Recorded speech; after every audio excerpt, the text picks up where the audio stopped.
What the hell happened, child? Listen, I tried to go over to say hey to T-Talk and the good old people. Child.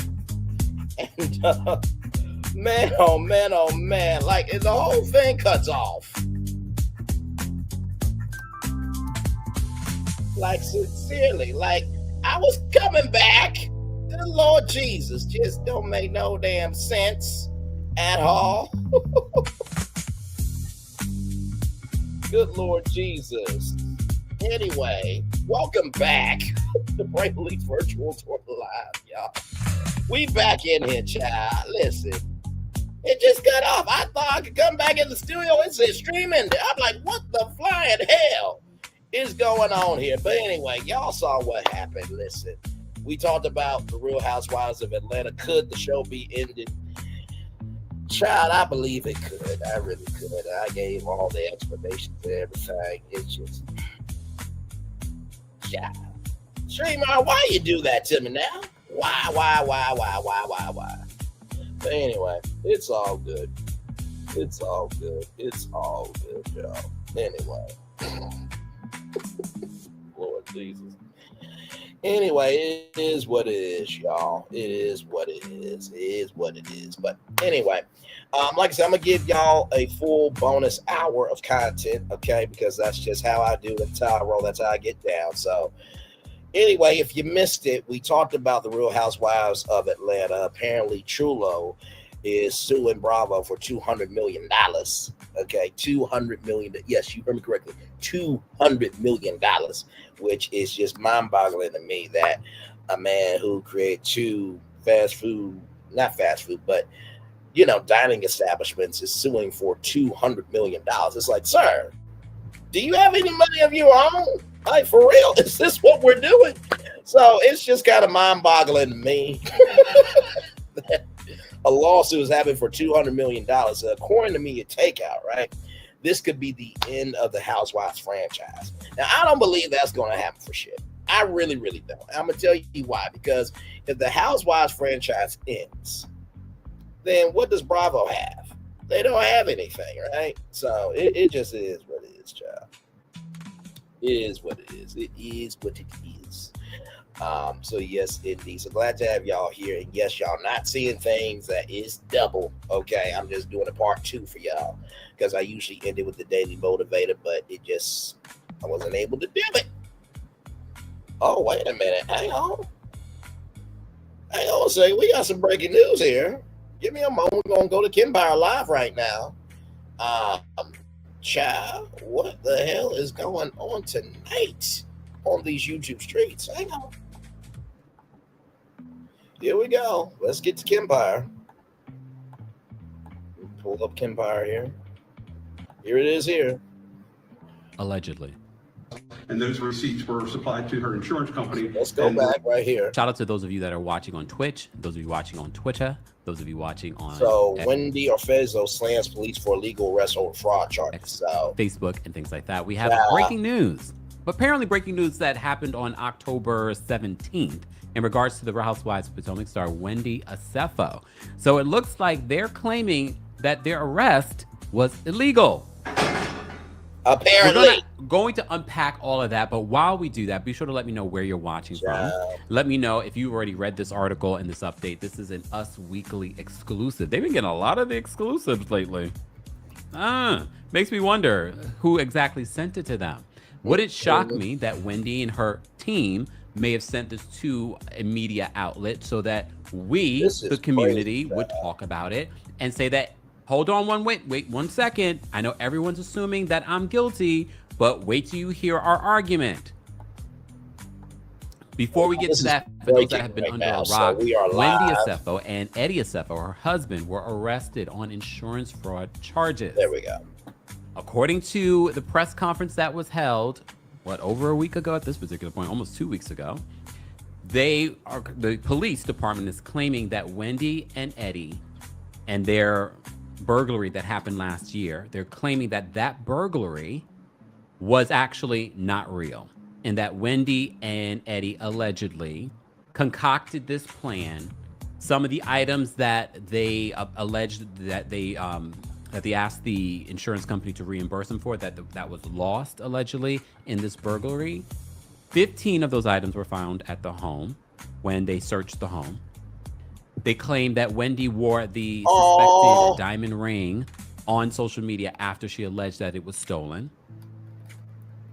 They also claimed that some of these items were from items that they returned from back in 2018. Oh, Kiki, exactly. Because this week, was it yesterday? I can't remember.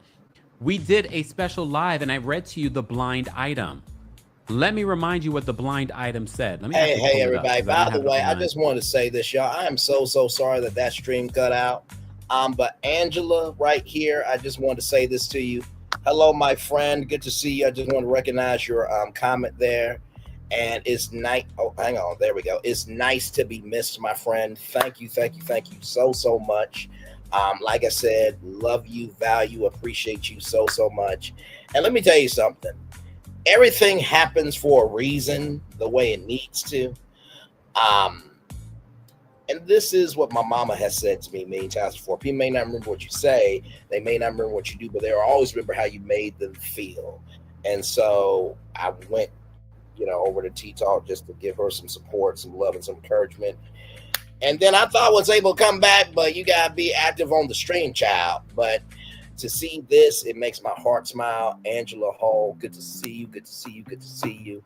And I'm always here.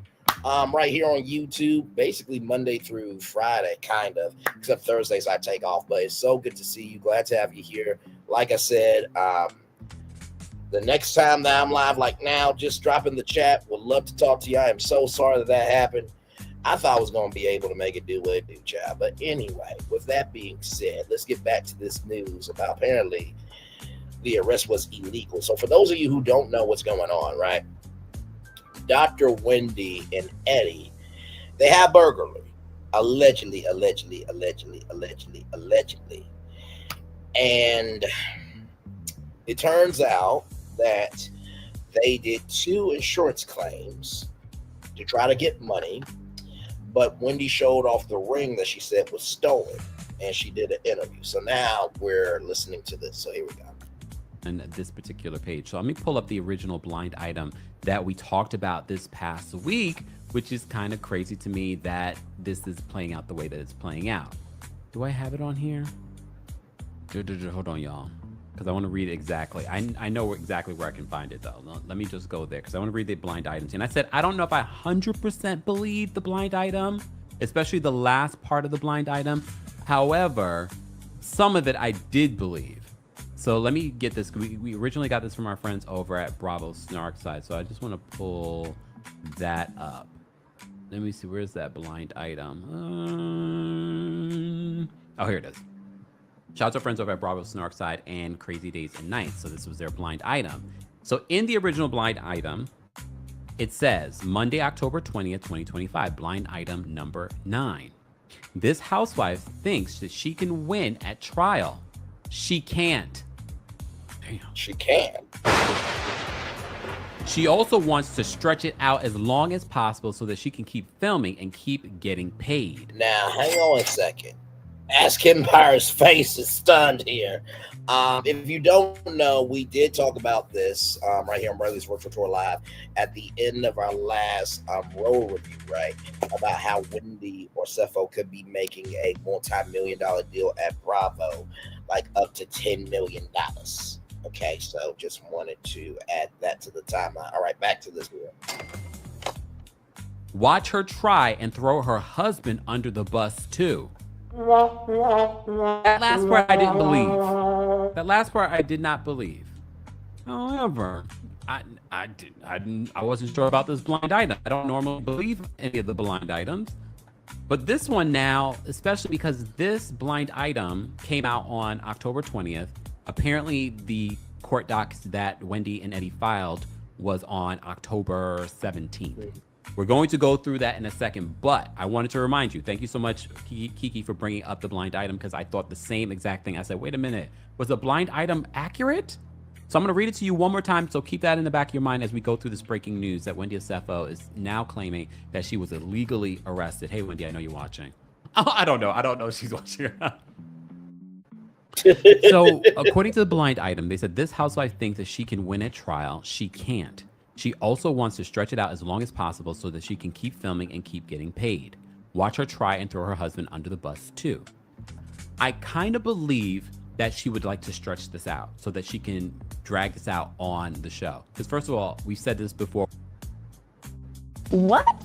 Another deal one? Oh, Monday CRM, stop it. Did I log in my calls? Are we in the Stone Age? AI does all that for me. Oh, you spent 20 minutes writing an email?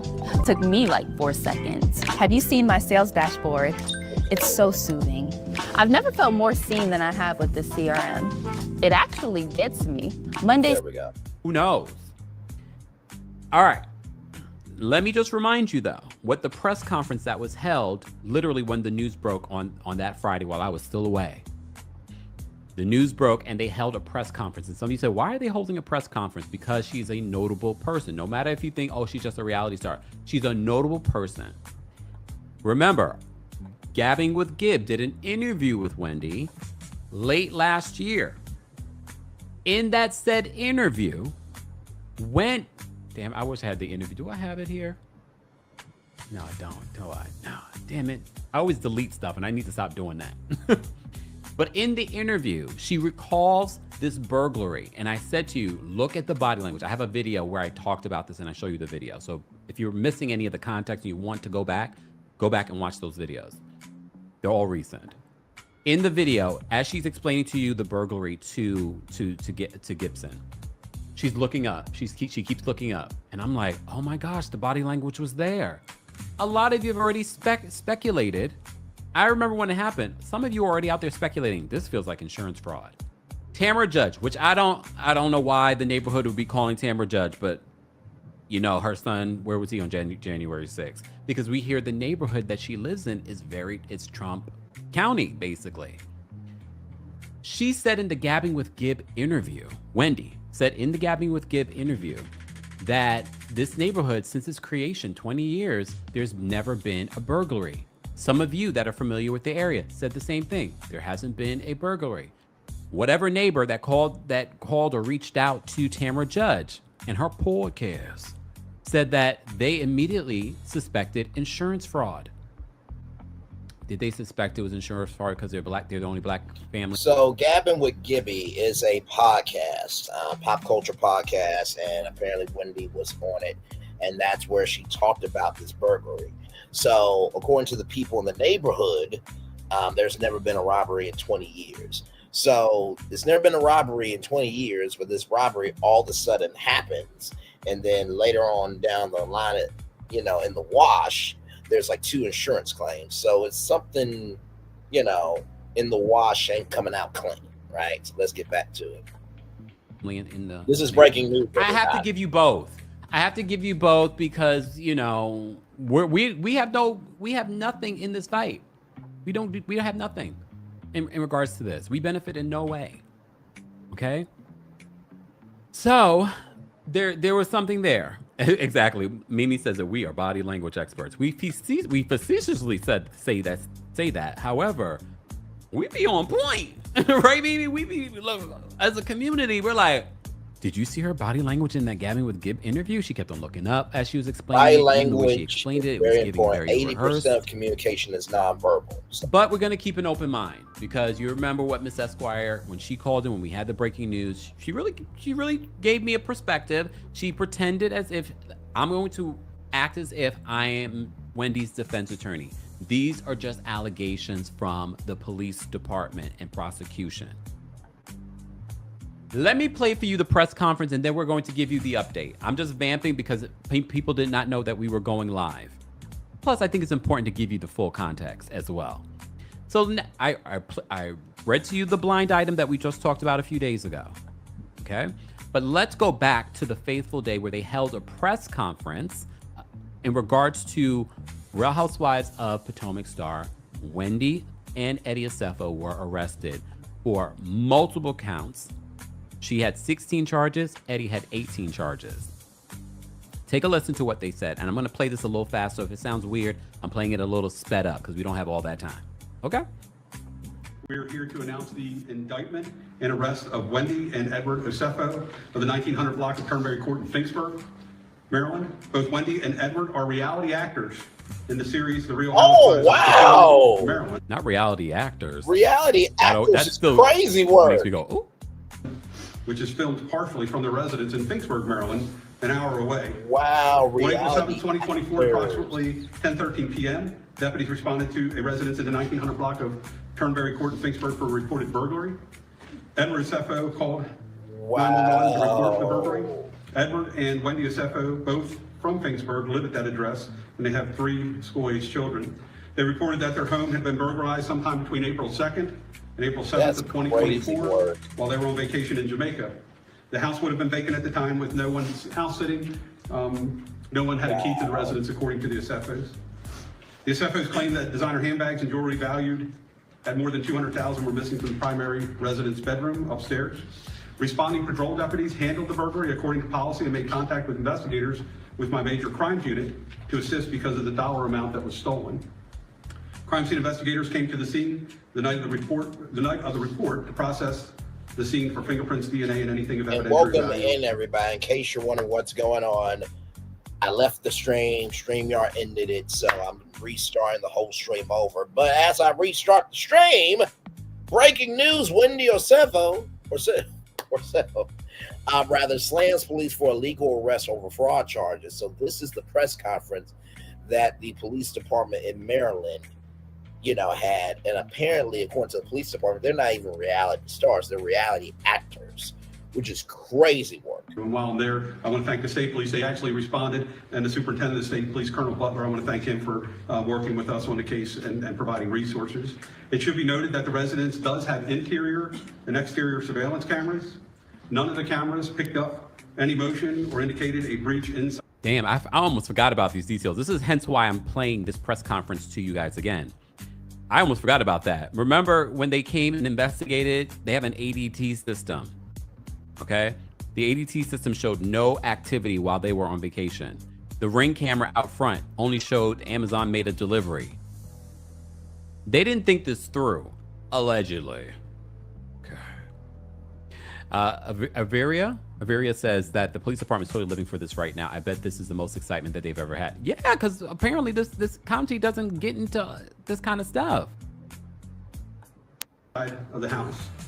Cameras also did not pick up any suspicious activity outside of the residence during the time the Osefos were away from the residence. Detectives also checked surveillance cameras from neighbors. No evidence of a break-in or suspicious activity was noted at the Osefos' residence.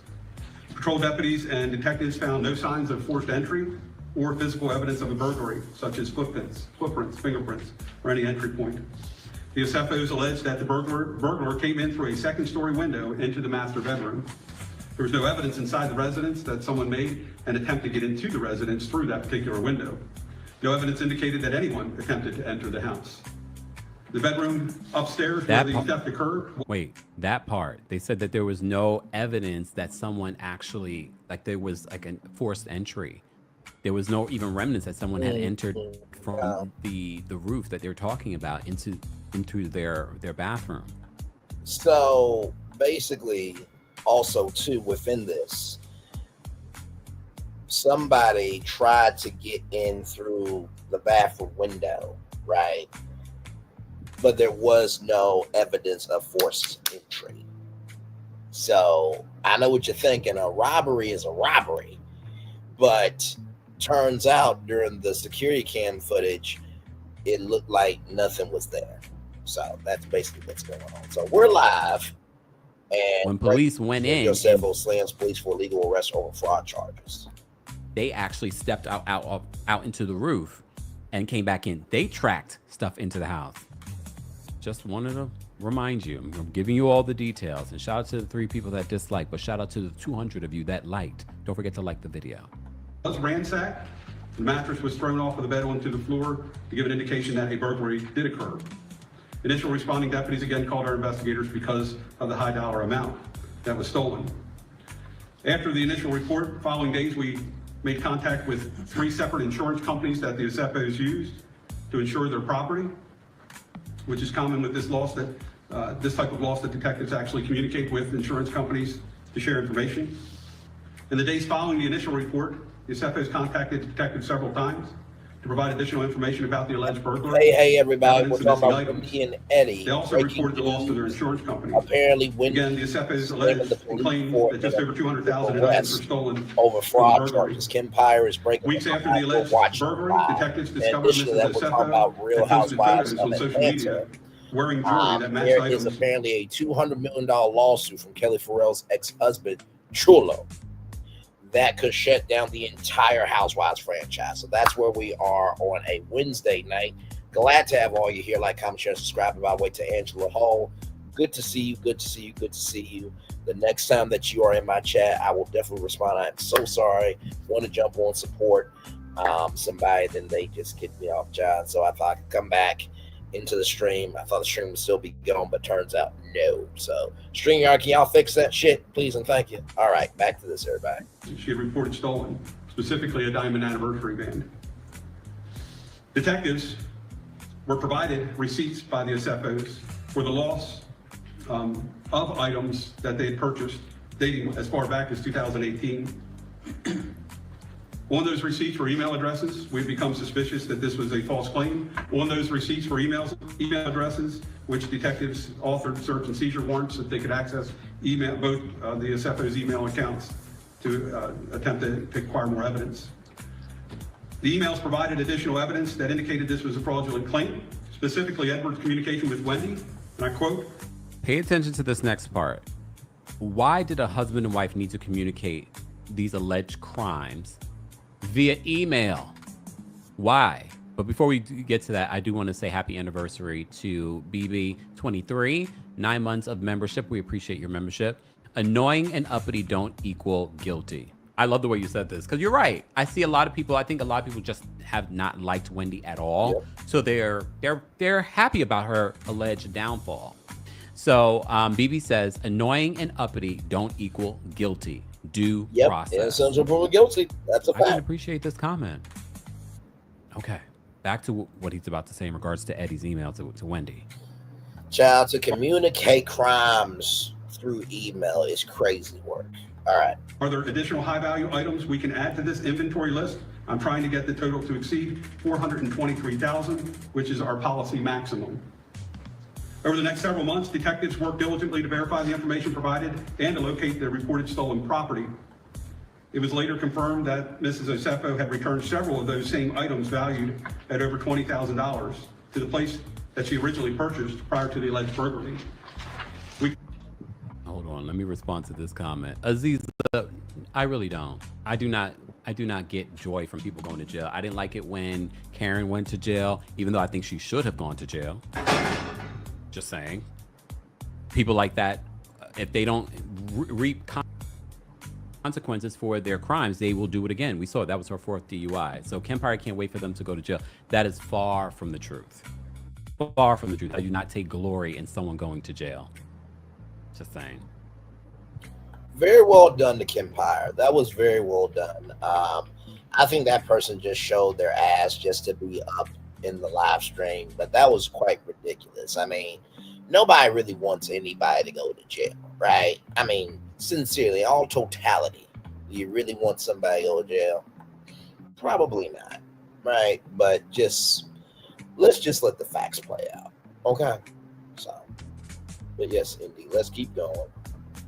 You see, as far back as 2018, and several items that had been purchased in 18 and receipts supplied to the insurance company, only those items had been returned to the purchaser or to the store that she purchased them from during the window in 2018 of the return policy. Meaning if it was a 90-day return policy back in 2018, hey, welcome in. Items within that 90-day watching period. Empire Those Live. receipts were supplied to us. Did you hear that last part? Police for illegal arrest that 2018 purchase. So she had to return it within the 90-day period. So those items that they listed as being stolen were from 2018 that they had already returned.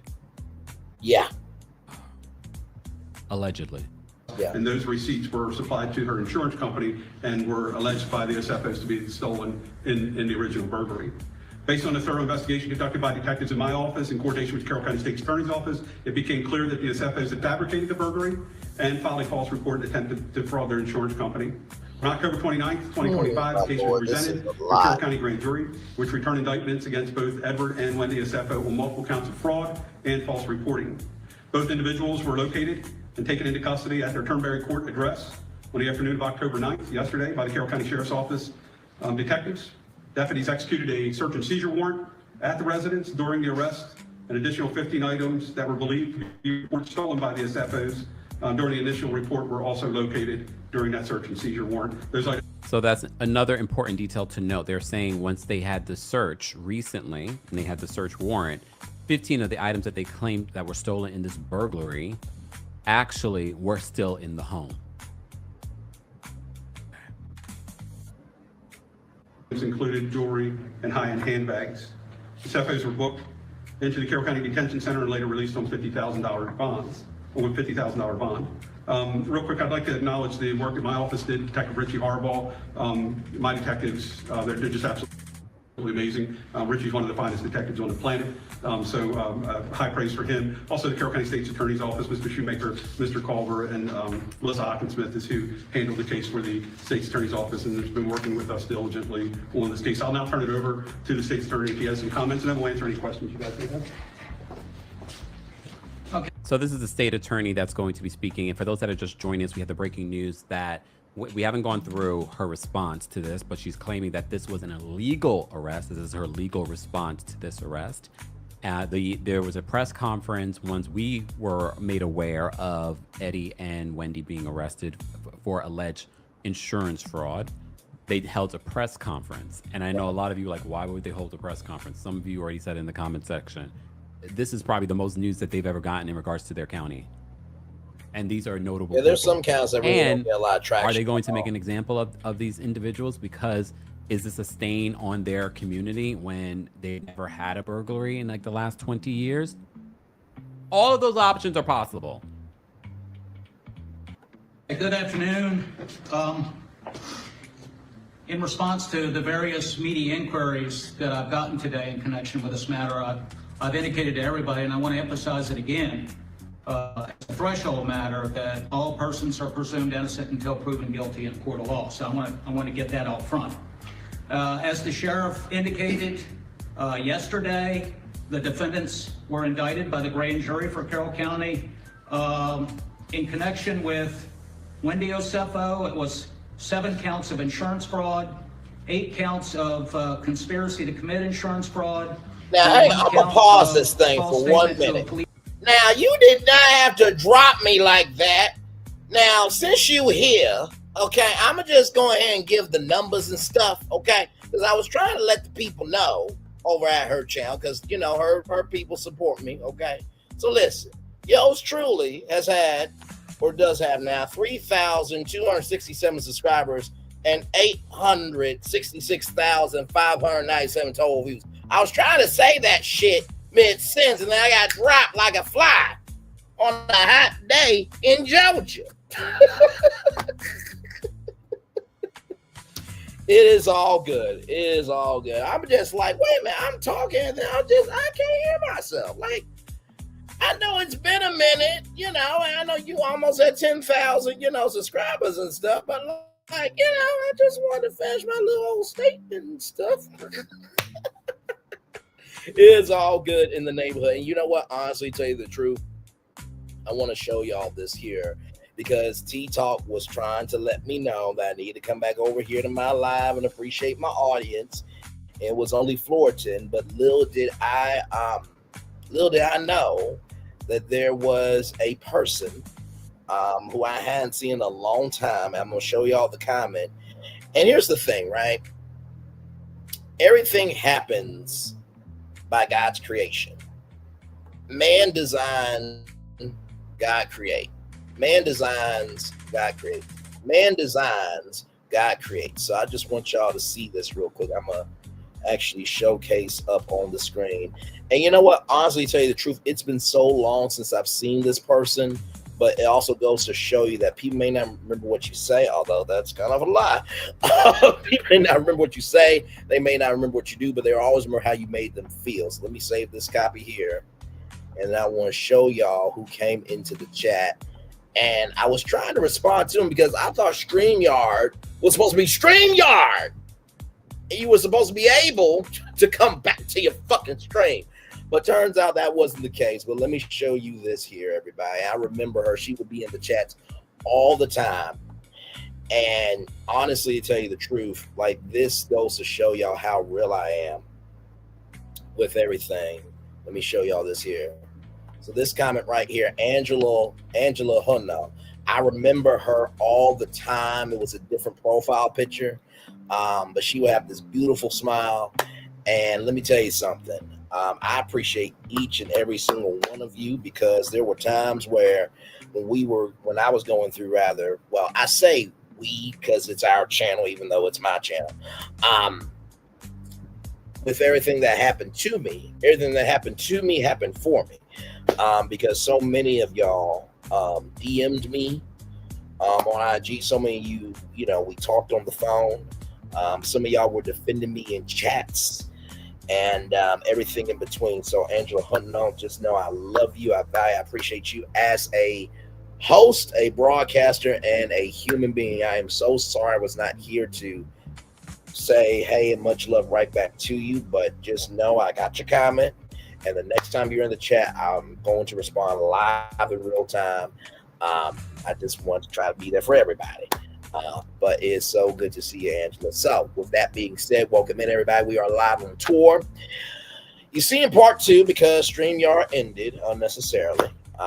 You know what I mean? But with that being said, there is a $200 million lawsuit from Kelli Ferrell, the ex-husband of Kelli Ferrell, that could shut down the entire Housewives franchise. And then right now we are live with Empire because Wendy Orsevo is responding to the police, right? So Wendy Orsevo slams police for illegal arrest over fraud charges. Right here, Shantae Nicole says Wendy brought this on herself. Nobody's saying this whole brigade up there picking on black excellence is a joke. Stop it. I mean, everything's in the eye of the beholder. You know, some people do believe that black excellence is being picked on, while other people think it's comeuppance. But innocent until proven guilty. So let's get back to Empire, and we are live. Here we go. Police officer. They posted bail this morning. So also, in addition to what the sheriff alluded to a few moments ago, I'd like to note that the investigation in this matter, and I certainly want to give props to Detective Harbaugh, who worked in close proximity with my Deputy State's Attorney Melissa Hawkinsmith in connection with this matter. But the investigation determined that on April 8th, 2024, the Orsevo's initiated 3 separate insurance claims for insurance claims. Just want to pause this. Gene says the jury selection surely won't benefit them in this county. No. If this goes all the way to court. And now I'm starting to think it might, just based off of the breaking news that we have today. So we're playing the press conference for those that are here, that are just joining us. Burglary and theft that occurred at their residence, and those were against Travelers Insurance, Jewelers Mutual Insurance, and Homesite Insurance Company for their alleged losses. Mr. Orsevo gave recorded statements to 2 of the insurance companies regarding a list of stolen items. He was also asked whether any of the items on the list had been returned, which he denied. He was asked if he had other insurance, but failed to disclose to Homesite and Jewelers that he was also making a claim with Travelers. For a Homesite Insurance, both Edward and Wendy signed a sworn statement of loss, which was notarized. The total amount of loss claimed on the sworn statement of loss was $2,500 for the damage to the building itself and $450,000 estimated for contents and personal property. He included an inventory of reported stolen items along with receipts for the purchase of most of the items on the inventory. That claim was denied due to the failure to disclose the policy with travelers. And in the original claim submitted on April 8th, 2024 to travelers, Edward is alleged to have confirmed that he and his wife were wearing their anniversary bands when the loss occurred. However, Edward called travelers on April 10th, 2024, and said he needed to update their claim, stating that his wife's gold diamond anniversary band was missing. So that's Vern XO says, and I quote, "It's so weird. Nobody's wishing for their downfall, but with all this info, are we not supposed to have an opinion?" That's a very fair point. That's a very fair point, and it is tricky in this environment that we live in 2025 because we have the attention span of a gnat, right? And so when you hear what you are hearing in this press conference, it is easy to come to a conclusion of they got to be guilty, right? They did this. But in the same token, you also like them for them, but you only know that version of them that they present themselves on TV. So it's a very dicey dichotomy of a situation we have here. So very good. same day, travelers settled the claim for $25,380, which included the replacement price of the band, which was $4,500. After the initial reported claim on April 11th, both Wendy and Edward signed and submitted letters to Jewelers Mutual claiming the burglary occurred and items were reported stolen. At the request of Jewelers Mutual, the Osefos provided an initial list of 57 stolen items. Included on the list was Wendy's gold anniversary band that was reported in the traveler's claim. On April 22nd, Edward was interviewed during a recorded call and did not make any mention of the jewelry claim or payout with travelers. So essentially, I know that the burden will be on my office to show that Edward and Wendy conspired to make fraudulent statements. If you were recently injured in a car accident, you need to hear this. Hiring an attorney could get you 3.5 times more compensation. If you don't have an attorney, stop now and contact Find Legal immediately. We make finding an accident attorney fast, easy, and hassle-free. No upfront costs, no legal. It affects insurance companies. This is such an important part of the press conference because a lot of you always like to downplay some of these crimes, like with the Chrisleys. And I was like, these crimes really affect you, especially if you're black and brown. Just saying. That's certainly not true. Insurance fraud affects all of us in the form of increased premiums that we all bear. So we take those offenses very seriously. Thanks. Okay. So that was the press conference that they held. I have an update in regards to, for those that are just joining us, this is why we're live, because we have breaking news in regards to the Wendy Osefo and Eddie Osefo case. And this is an exclusive from our friends over at Us Weekly.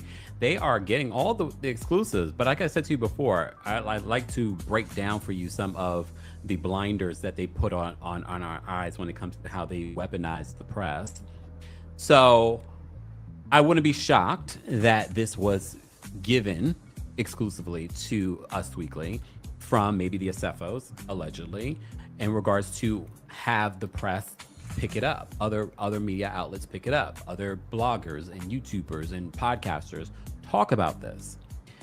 According to Us Weekly in their exclusive, they said the Real Housewives of Potomac star Wendy Osefo is claiming that she is the victim of an illegal, that's a quote, arrest as she fights her fraud charges in court, Us Weekly can exclusively report.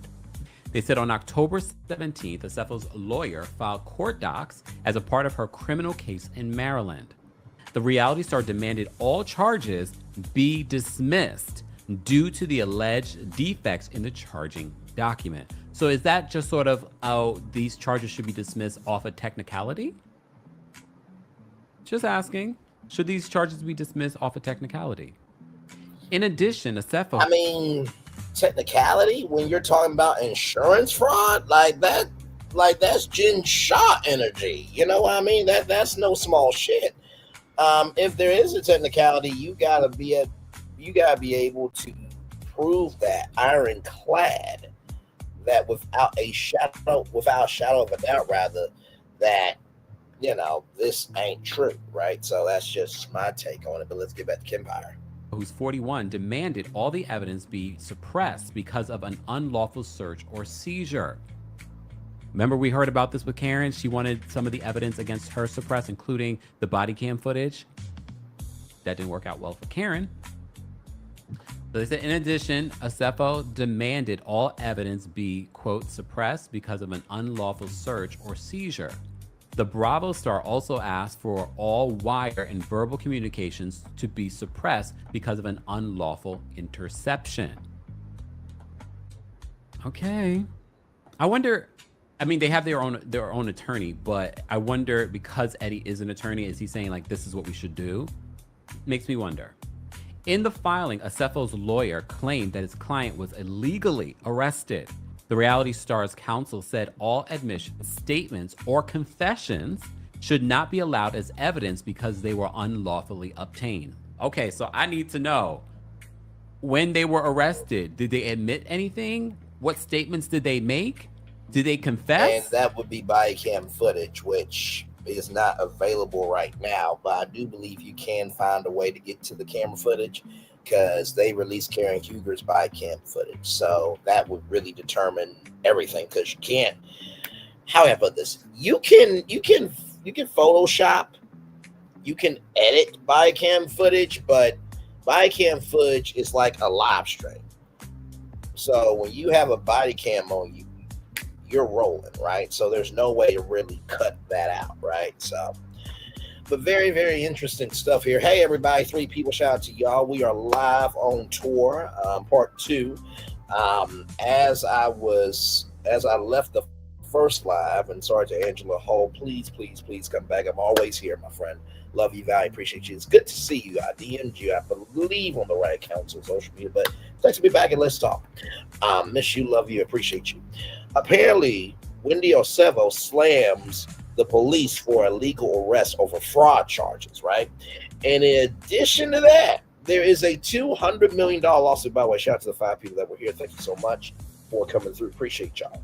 There is also a $200 million lawsuit from Chulo Ferrell, the ex-husband of Kelli Ferrell. So a lot going on Wednesday night. Glad to have y'all here. Let's get back to Kempire here. I mean, of course, legally they could be just covering themselves, but in the filing, the lawyer claims that they were illegally arrested, and he says that all admissions, statements, or confessions should not be allowed as evidence because, quote, they were unlawfully obtained. Did they not read them their Miranda rights? Just asking. Sure. Asefo and her husband, Eddie Asefo, as you know, were arrested in Westminster, Maryland on October 9th on fraud charges, Us Weekly previously reported. Both were released from jail after posting $50,000 bond. The arrest came after a grand jury indicted the couple on charges of insurance fraud, conspiracy fraud, and making false statements to a police officer. Wendy also asked the trial of co-defendants to be severed from the trials of this defendant. Wait, hold on, let me read this again. Wendy also asked that the trial of co-defendants be severed from the trials of this defendant. Eddie was hit with charges over the same allegations. So she wants the charges against Eddie to be separate from hers, I'm assuming. Lawyers, feel free to chime in. Okay. In a separate filing, Wendy's lawyer demanded the prosecutors turn over any alleged evidence they possess. This is interesting because they said that they refer to Asefo's lawyer, and then they say Wendy's lawyer. So I saw someone in the chat ask whether or not they have the same lawyer. I don't know, but it seems like they want things to be separate, though. Yeah. Going back to the damn blind item. Let's go back to the blind item. The blind item says this housewife thinks that she can win at trial. She can't. She also wants to stretch it out as long as possible so that she can keep filming and keep getting paid. Watch her try and throw her husband under the bus too. Wait a minute.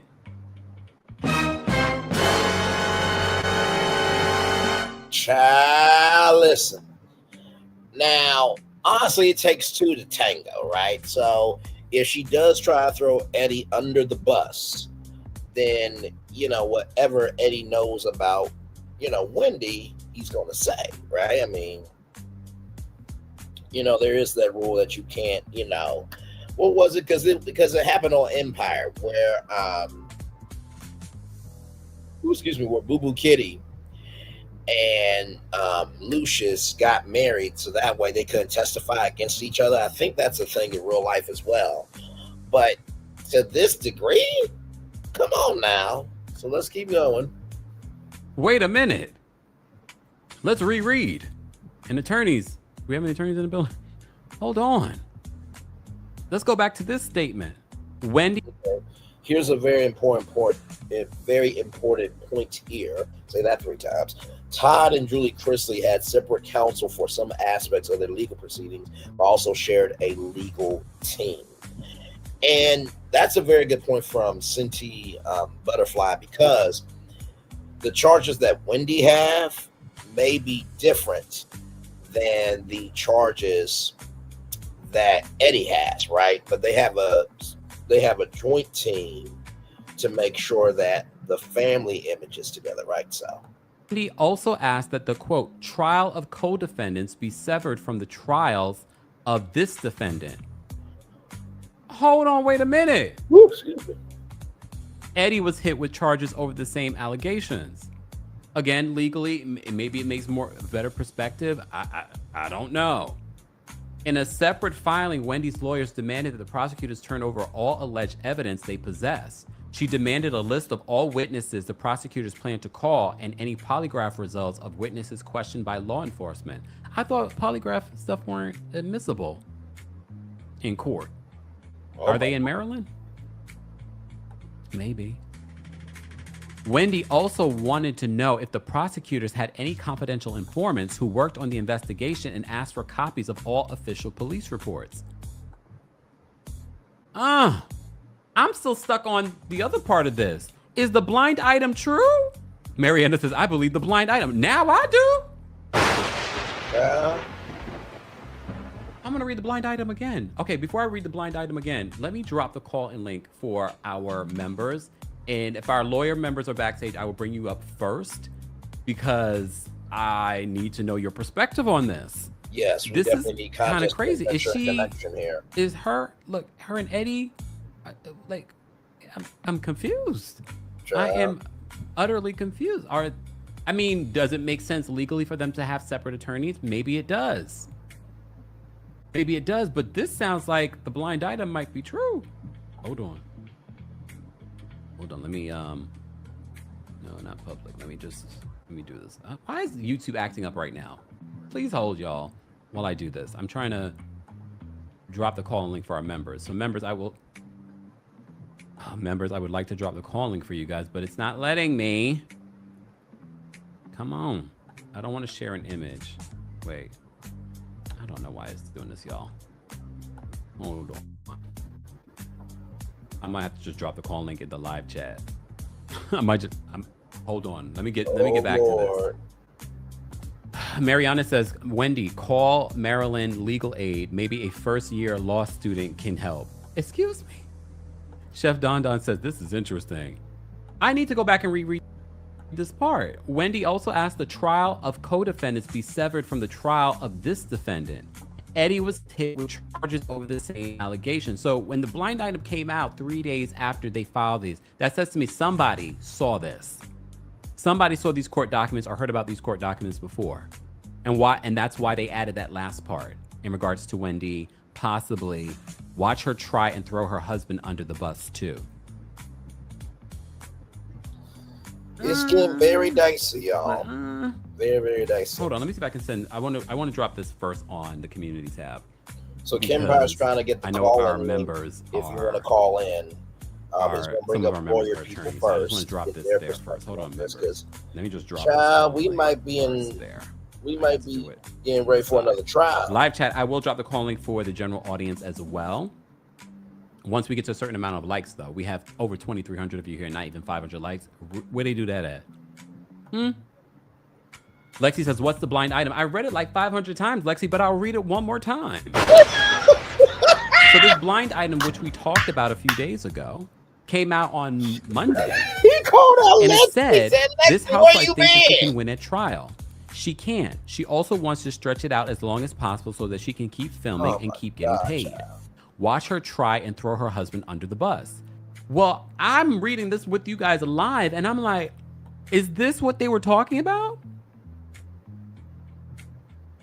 BJ's daughter, we understand. Their lawyers are just covering all bases and doing their job. Understood. But now I'm starting to believe the blind item part of this. In a separate filing, Wendy's lawyers demanded that prosecutors turn over all alleged evidence they possess.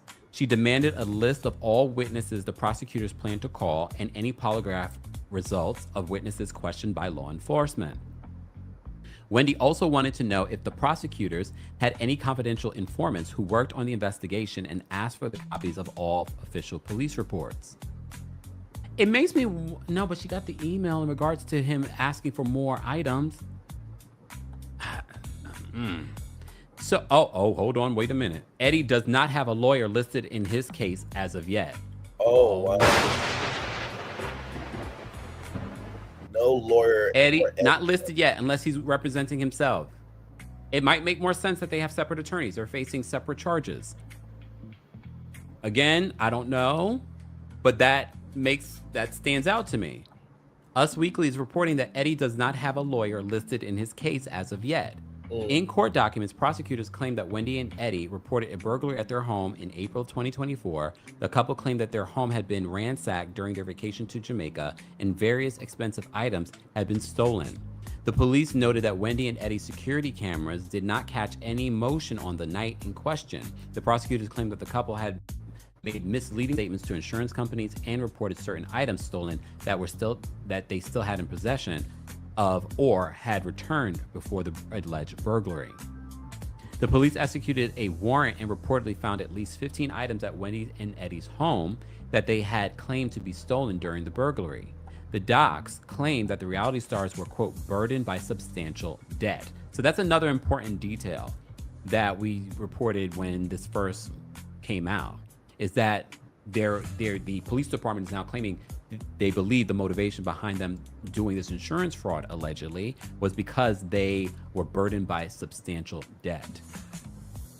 As you know, Wendy became a cast member of RHOP since season 5 in 2020. Dr. Wendy Asefo and her husband, Edward Asefo, are back home safely with their family and in good spirits, a rep for the couple told us at the time. They are grateful for the outpouring of concern and support from friends, fans, and colleagues. The Asefos, alongside their legal team, look forward to their day in court. At this time, they respectfully ask for privacy as they focus on their family and their legal process ahead. As you know, back on October 19th, Wendy broke her silence on social media after the arrest, saying, "And through it all, God remains faithful," she wrote on Instagram. "Thank you for the outpouring of love, support, and prayers for myself and most importantly, my family during this time. We are forever grateful. Tune into Bravo TV tonight for a new episode of RHOP." And I said, contractually, they're obligated to promote the episode. So I didn't think anything of it until Eddie posted a picture of him and the family, the entire family, with his own Bible scripture and the song, "Never Could Have Made It." You know what, Kimber? You played with that, but that was actually pretty good. I'm not gonna sit here for that. Was actually pretty good. Mm-hmm. Yes. Oh, Miss Esquire, Miss Esquire, are you backstage? If not, get back. Miss Esquire, get back. Get backstage, Miss Esquire, please. Never gonna. I posted the call-in link on the community. If you can talk, I understand you got your own things going on. All right. Lewis says YouTube is not allowing me to like the video. It's okay, Lewis. It's all about intention. But for all of you that are here, make sure that you like the video. If you remember, I did drop the call-in link. Delsenia, thank you so much for being a member for 47 months. Happy anniversary. Thank you so much for that. Delsenia says, "This is sounding really bad, but I don't wish them ill at all. But I'm disappointed with what I'm hearing. Jeez Louise." I agree. I think that's a fair statement. I agree. Jessica, thank you so much for the super chat. Jessica says, "Regardless of whether they broke the law, due process is a right and must always be enforced. Cece, what is happening now with ICE?" Agreed. Yeah. All right. Hold on. Demi, thank you so much for the super chat. Demi says, even if they get a very mild or no jail sentence, their reputation in that town is completely shot. They are no longer one of the good ones.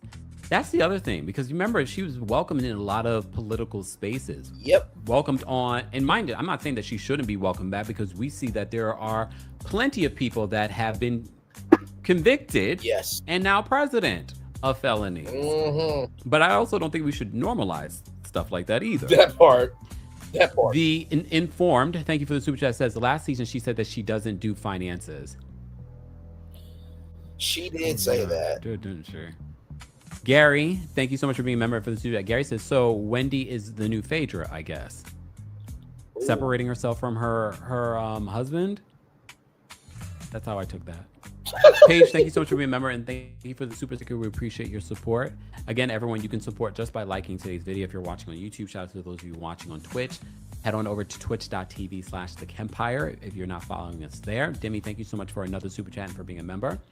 Demi says Susie made her profile private. Susie? Susie?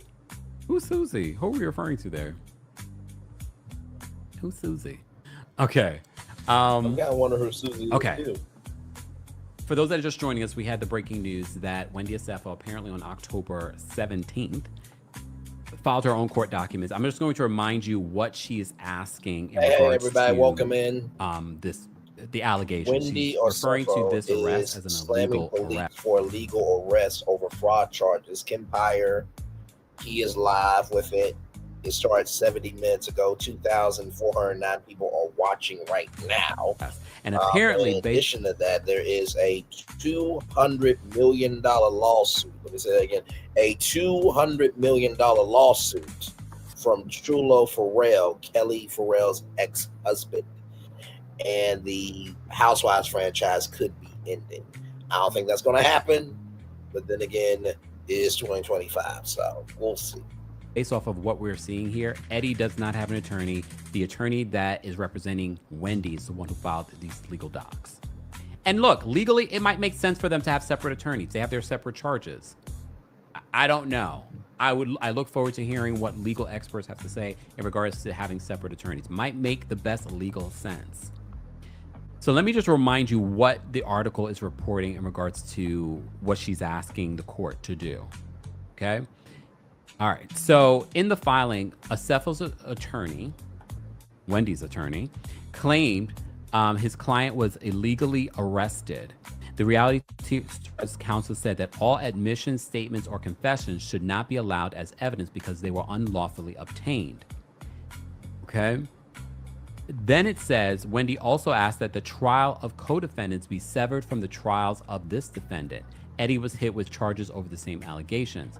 In a separate filing, Wendy's lawyer demanded that the prosecutors turn over any alleged evidence they possess. She demanded a list of witnesses and prosecutors plan to call, and any polygraph results of witnesses questioned by law enforcement. Wendy also wanted to know if the prosecutors had any confidential informants who worked on the investigation and asked for copies of any official police reports. As I said to you before, Eddie does not have a lawyer listed in this case as of yet. There was some other stuff that I wanted to mention that they mentioned. Oh, let me go back up. So in addition, Wendy demanded all evidence be suppressed because of an unlawful search or seizure. Okay. The Bravo star also asked for all wire and verbal communications to be suppressed because of an unlawful interception.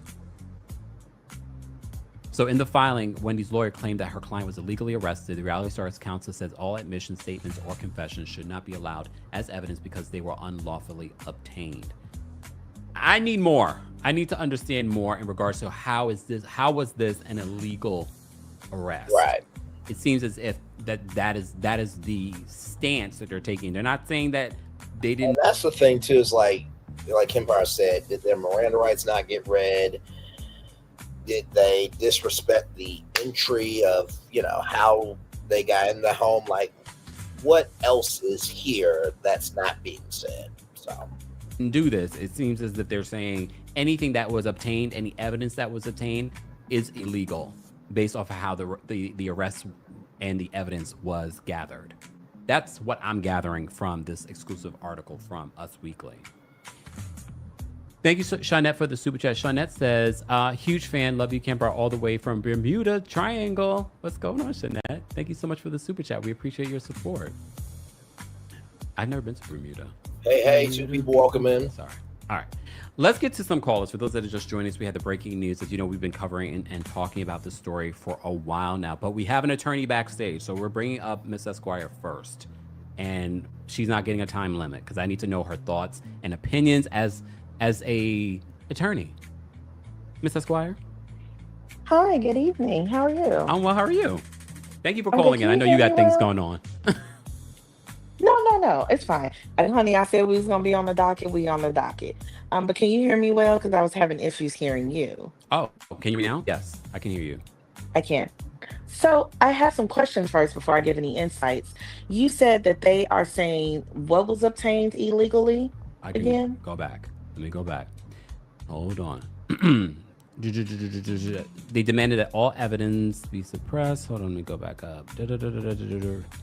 Oh, here we go. The reality star demanded all charges be dismissed due to alleged defect in the charging document. Then it says demanded all evidence be suppressed because of an unlawful search or seizure. Okay. Then they say Star also asked for all wire and verbal communication to be suppressed because of unlawful interception. So this Okay, is Miss so Esquire giving her commentary. it was the statements and confessions that got my attention when you said that, because I'm like, what did they say when they were arrested Yeah. that they now want to have suppressed from being presented in the trial? Because that's probably going to be really difficult. I'm sure they were arrested and read the Miranda rights and advised that they could remain silent. So anything you said while you were arrested, as everyone knows, can be used against you. But, I don't know what the basis, we'll have to see what the basis is for saying that there was an illegal search and seizure. Again, this went to a grand jury. I would imagine that they had appropriate warrants to either do any wiretapping, to obtain any bank records, and they wouldn't know about any of that in advance, right? They could have sent warrants and documentation production subpoenas. They could have sent that to their banks. They could have sent that to the insurance agencies. They could have gotten warrants or at least judicial orders to be able to wiretap them, to surveil their electronic devices. Like, you can do all of that in advance of an arrest, and many times you have to do that in advance of an arrest to gather the appropriate evidence. So I guess their argument is that there's something untoward about how they obtained those warrants, that maybe they didn't have the right grounds for them, they didn't have enough proof of a crime or whatever. So that's kind of basic constitutional rights, right? Basically, the state of Maryland has a constitution, I'm sure, like the federal constitution, that requires them to observe their due process rights and all of that kind of stuff. So those type of arguments don't surprise me, but I would love, like you said, a little bit more color around them to see with specificity in what ways do you think they didn't have legal grounds to either obtain the documents and recordings that they obtained. But it caught my attention about the confessions thing, because I'm like, what did y'all say when y'all were arrested? That's me too. Because you should have known to shut up. Now, Especially they Eddie. not have shut now. up. Oh my! And I can see them separating them at arrest. Absolutely. I would want those two defendants in two different places, and I would want to question them separately. And so it's funny to me that it is. Question them separately to see if they're telling the same story or if somebody drops the ball. Makes a lot of sense. It's Wendy who is put out. By the way, this face right here should be on a t-shirt. Kempire. This is my Kempire thinking face shirt. The first motion for discovery and the first motion to suppress. It makes me wonder, did you say something to the police that you now want suppressed? Did you not shut up when you should have shut up? Eddie would know enough to say, I'm not talking to you, I'm quiet. But a lot of people, when they get arrested, they have to shut up, ask their attorney. I work for an insurance carrier and they really watch your internet presence. Good to know. Be quiet, they keep talking and get them in trouble. So that's where my brain is going. What did you say when you arrested that you now want suppressed? Question. That is. Go ahead. I'm sorry. What would be the legal defense for being represented by two different attorneys? So there's not really a legal defense. What would be the strategy, I think, is the question is in my mind, right? So normally when you have two defendants facing very similar charges, same Wait, before you continue, because you're breaking up a little bit. I don't know if you moved. Somebody told me to use Chrome instead of what I'm using. Because you're also I don't even know what you just said, but I'm glad I stopped you. Maybe drop out and then call back in, and we'll bring you back up. Yeah, because she was bringing up. I want people to be able to hear you clearly, so she dropped out. For those that are just joining us, we just had Miss Esquire, who calls in all the time. She is a practicing attorney, and she gives us a legal perspective on some of the stuff that glad to have you. We have no idea about. We're not attorneys. We done the Again, whole show it's for not over legal an hour. Yes, we She's have. legal perspective. What's the problem? My guest froze mid-recording, and now that's literally in the episode. But that's the thing. Zoom is built for calls, and Riverside is built for podcasts. On Zoom, like every lag, every glitch, it's stuck in your answer in regards to why exactly would they decide not to have the same attorney. She did say that she found it interesting, the statement that I found to be interesting in regards to them wanting any sort of statements, admissions, or confessions that may have been made during the arrest. All right, let me bring Miss Esquire back up. Hold on. Miss Esquire, are you there? I'm here. Can you hear me better now? That's so much better. Okay, I'm gonna take these earbuds out. I thought T-Mobile was betrayed. Hey, everybody. Braylon Lee here with you all. I don't know how you do this. How do you do this? you sound perfect now. Okay, no, I'm like, I will keep going. So your question was, what would be the strategy around having two different defense counsels? Correct. I'm a little suspicious of this because they have very similar charges, although Eddie has more charges than Wendy, but very similar charges. I would imagine that the evidence is going to be very similar. I would imagine then the defense strategy would be very similar. So I wouldn't, and they're married. So they're also going to have like the ability to protect each other in terms of what they testify to and what they don't. And so I don't understand why they have two separate counsel. It does not make sense to me. To me, it would also indicate a cost that they would be incurring that would be unnecessary. And even if they had two separate counsel, I would still imagine that their separate counsel would have a joint defense agreement, which means we represent two different clients, but we're going to jointly come together. We're going to use similar experts, similar resources to defend our clients together. Our strategies might diverge in some respects, but in many respects, our strategies are very aligned. And so if you were going to have a joint defense agreement between these two married people, then I don't understand why you would have two different defense attorneys. So my hope is that, again, there's a strategy because there's something very specific to Wendy in this discovery issue. I don't know if you heard this part of what we read. Wendy also asked the trial of co-defendants to be severed from the trials of this defendant. That's strange. This is why I'm glad that you said, because my legal perspective is subpar in comparison to yours. But no, and I mean, I'm looking forward to our girlies that do criminal law all the time to come up here, but that seems very strange to me. Why would you want to undergo two different trials? Again, the cost of going through two different trials, take your family, your reputations, all through two different proceedings. Why would you want to do that? Yeah. And I don't know that a court is going to do that because, again, that also puts a cost on the county to have to try these two defendants in two different trials. You have to have I would think they would have to have an extraordinary reason to get the court to agree to that. Because the prosecution is probably going to say, we have very similar theories, very similar charges. We think we can try this case fairly against both defendants in the same trial. It would be expedient. It would give them their access to a speedy trial, which they're entitled to, if we did it in one trial. So I think the onus is going to be on them. And now I think particularly on Wendy to show. This is your first time here. Welcome in. Glad to have you here. Why would RHOA stop because of her personal lawsuit? So let me come on and read you guys the article here. Let me read you guys the article here. Hello, hello. Let me get this up for you all here. So here it is here. So right here, now this is from Media Takeout. Okay, so take it for a grain of salt. But I go to that particular part here. According to legal filings, Mark claims Bravo and Kelli conspired to manufacture drama for ratings, and now the network's legal department is in full crisis mode.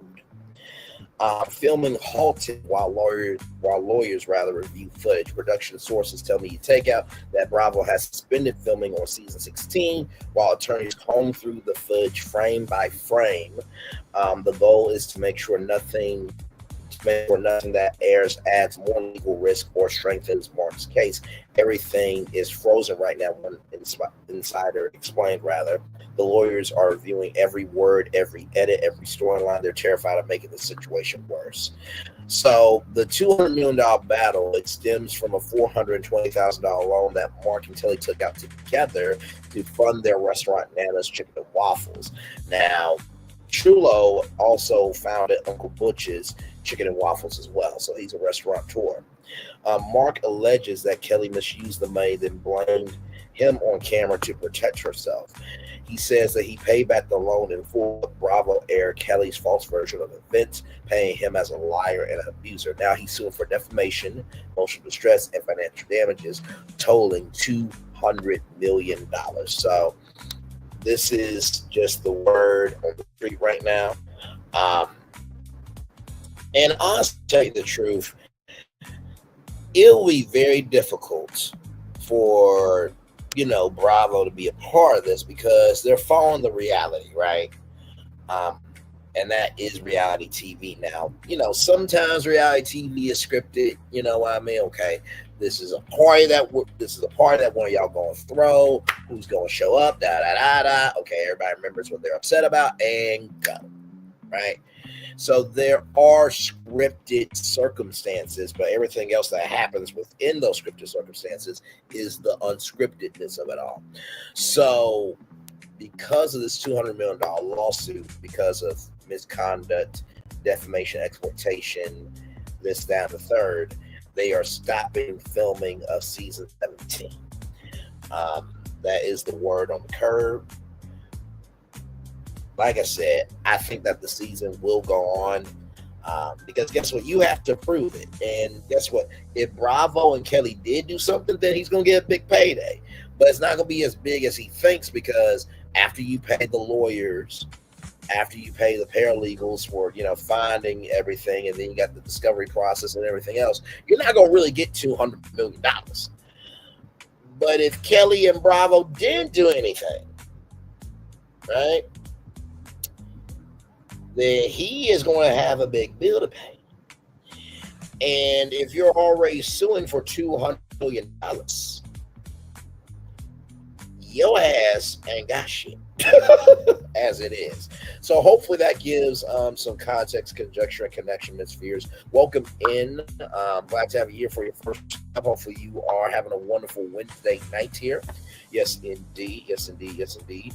And also, too, in the same token, we are live with Wendy Orfezzo, slams police for legal arrest over fraud charges right now, Miss Esquire, and we are behind, ladies and gentlemen, but we're catching up. Miss Esquire is talking about why would they want two separate trials for Wendy and Eddie, and she was saying that how it will be a financial burden on the county to have, the length of the cases and also having the juries that they got to take time, energy, commitment out from, their family, their friends, and everything in between. Because as you guys know, the Diddy trial, it lasted about a month and some change. It lasted a long while. So yes, indeed. So glad to have you here. I'm going to turn my camera back off here, and then we're going to let Miss Esquire go. Here we go. Why do you need a separate trial? Why are you undertaking that? Did you hear about the blind item that I read? No, I kind of got on late. It's okay. I'm here to update you and for the people that are just joining us. So there was a blind item. I read this the other day, but I reminded people about the blind item because as soon as I read the article, I said, wait, the blind item might be true. So the blind item is from October 20th on Monday. Blind item number 9. This housewife thinks that she can win at trial. She can't. She also wants to stretch it out as long as possible so that she can keep filming and keep getting paid. So that might be the element of the 2 separate trials, maybe? It definitely, I mean, there's going to have to be motion hearings on that in order for them to have 2 separate trials, and the court is going to have to rule on that. So it's not something that they're going to have to demonstrate to the court why they should have 2 separate trials. But then, to be honest with you, it wouldn't be her choice whether she was tried first or second. The prosecution gets to decide how they tried their case against against the defendants.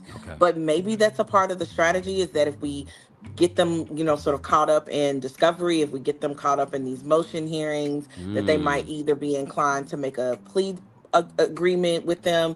But I can't imagine that they haven't offered them some kind of plea, because again, if the evidence is really strong and the state thinks they have a strong case, then why would they undertake, again, the cost to the citizens of the county to put forth a trial?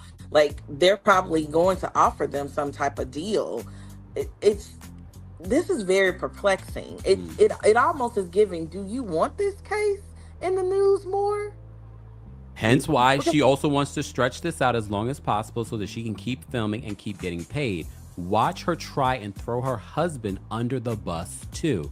I didn't believe that last part until we got this news today. It's very strange. Like, I mean, she has to know people are watching this docket, people are watching this case.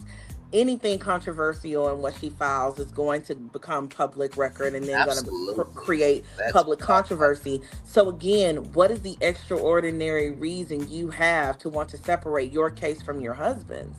What is the reason you would have to engage your own separate legal counsel from your husband, to have that noted? Because if the lawyer works for both of them, then they would just enter into the record for both parties. Like, something is really strange about this. Like, and I would love to hear more attorneys, particularly those who do criminal law a lot more than I do, to say, but yeah, that part of the strategy does not make sense to me. I don't know why you would incur those costs. I don't know why you would put it out there. If Eddie does have separate counsel, which God hope he does, he's a lawyer, he knows better than to represent himself. Right now they said he does not. He'd have a fool for a client. Right now they've said that he has not, at least it has not been updated in the system, who's representing him. He would have a fool for a client. I have been in legal matters and I have not represented myself. Nobody with some sense does that. You are too close to the case. You're too close to the facts. You cannot do that.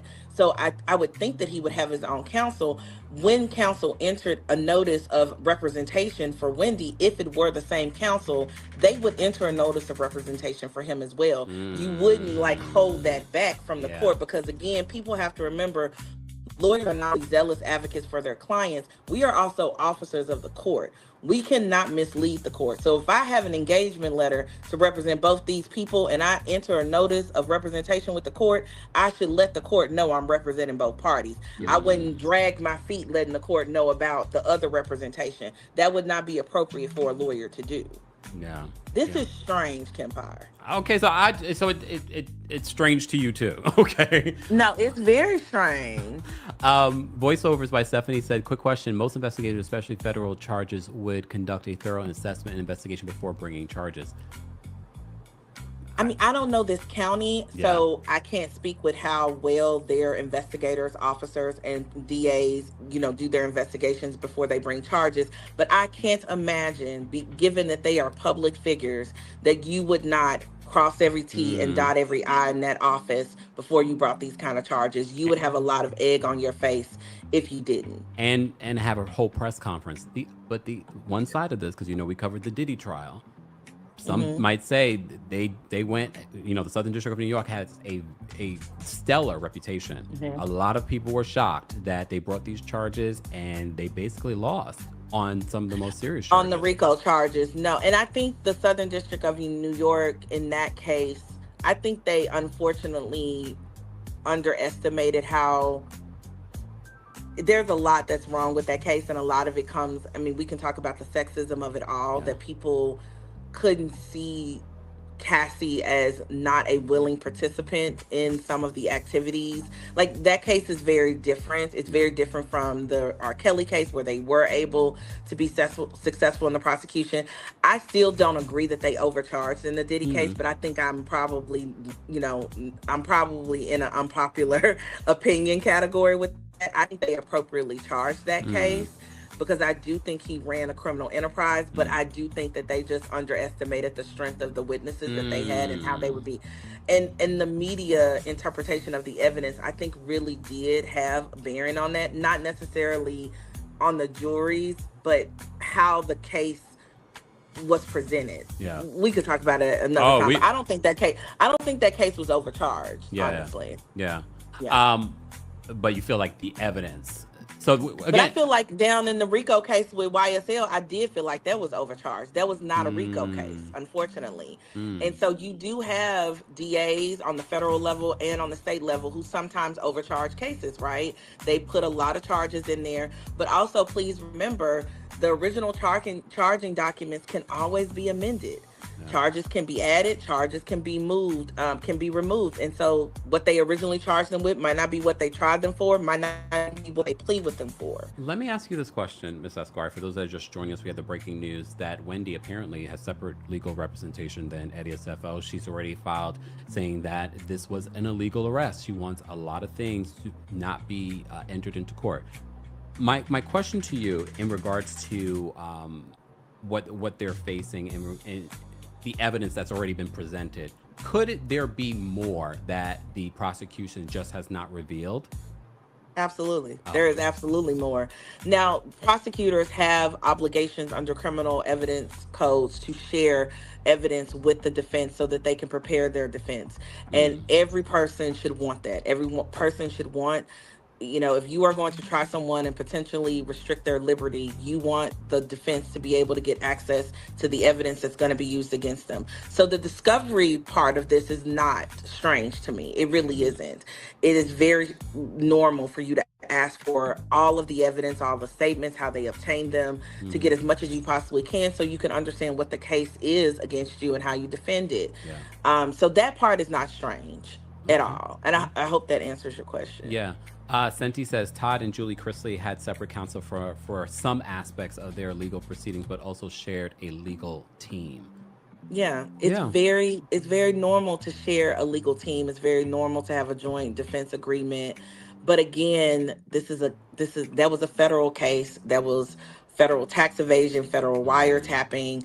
That made sense because you also have attorneys who have different levels of expertise. And so if the charges against you are different in nature, you want lawyers with different expertise. Wondering what's going on, Wendy or Cepho slams police for illegal arrest over fraud charges. Eddie does not have a lawyer for his charges.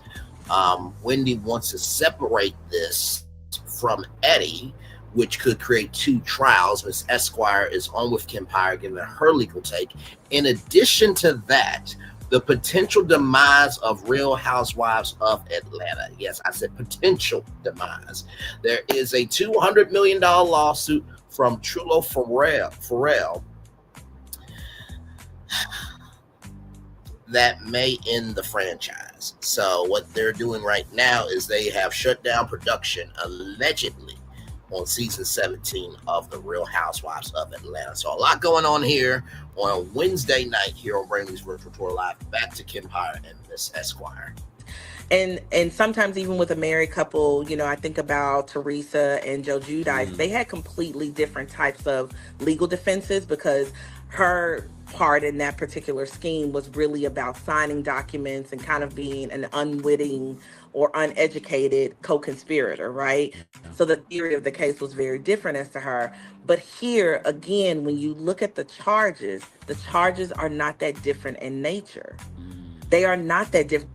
There's not a lot of daylight between what Eddie is charged for and what Wendy is charged for, not as far as I can see. Yeah. So again, I don't get it, but maybe they do have separate legal counsel and it would be very clear why they do. Again, that still doesn't make sense to me why you want two separate trials. Yeah, because that's the important part that people that are just joining us, it says this in the court documents. I'm just going to remind them why we believe that they're aiming for separate trials. Wendy also asked that, quote, trial of co-defendants. And for those that think co-defendants, I don't know. I mean, It's only one co-defendant. Yeah, it's so the husband. I don't know if it's a typo from Us Weekly, because they had a couple of typos in this article, but it says the trial of co-defendants, which would be Eddie Acefo. I know people are speculating, wait, are there other people? I don't know. I don't think so. Not in the charging documents, unless there's new charging documents, but not in the charging documents we saw. Yeah. So they said the trial of co-defendants be severed from the trial or trials of this defendant. I was like, oh, okay. So I don't know. What else is your, even if it's your opinion, because I know you just gave us your legal opinion. What's your opinion on this update?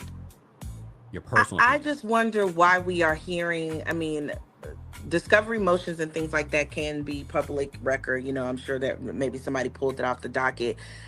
Whenever, you know how I feel about legal documents hitting media, and I always ask myself who is benefiting from this getting exactly leaked. This is obviously, to me, benefiting Wendy by this getting leaked, which shows me this is a part of their strategy to try this in the court of public opinion and to try this in the actual courts.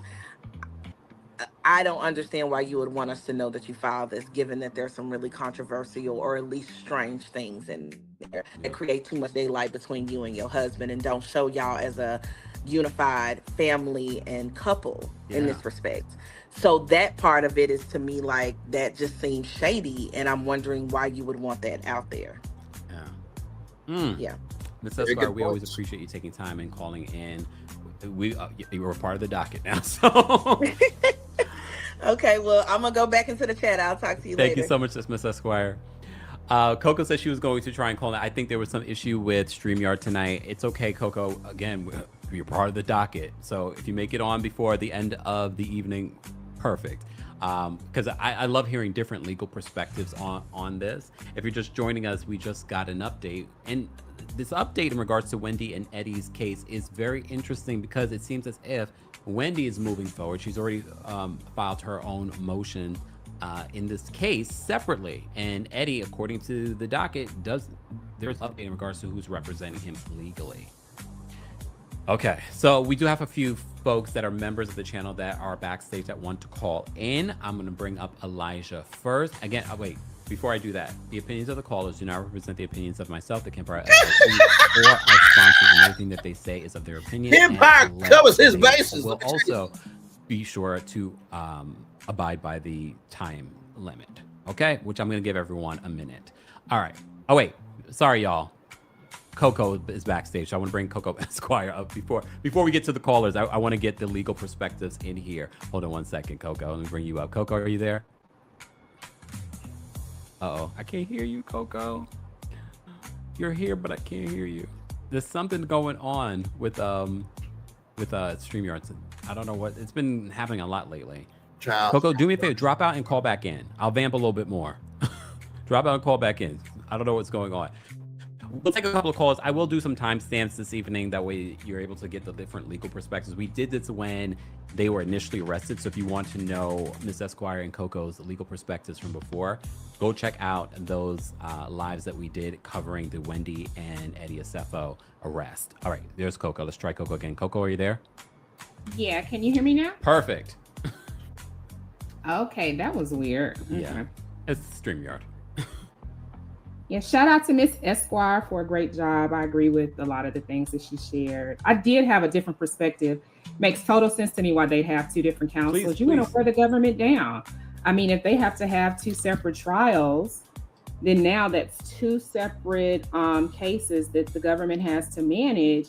And as pointed out, we're talking about the liberty interest of both parties. They could be permanently restrained or semi-permanently restrained if they got sent to jail. So you want to make sure they're working to meet the burden, which rests solely with the government. Yeah. So we're not going to make it easy for you. You want to bring these charges, try it. You're going to have to fight this set of lawyers and this set of lawyers, and they're going to be coming at you differently because there are certainly a lot of joint issues because they're married. There are, you've probably heard this from TV, spousal privilege. The government can't force married couples to be a witness against the other party. Mm. They may have converging, or different legal strategies, right? Yeah. So she may say, as Teresa Giudice's position was like, look, I don't know nothing about what's happening here. Yeah. He's the one that called them people. I wasn't on the phone. Do you have any emails with my name on it? I didn't do any of this. This happened without my attention. And so I tend to agree that there may be something there with the blind item that you referenced. And again, just to kind of frame this up for non-lawyers, there's what happened as a matter of fact in the real world. And the question is whether or not the government has enough information to prove what happened actually happened enough to put you to jail.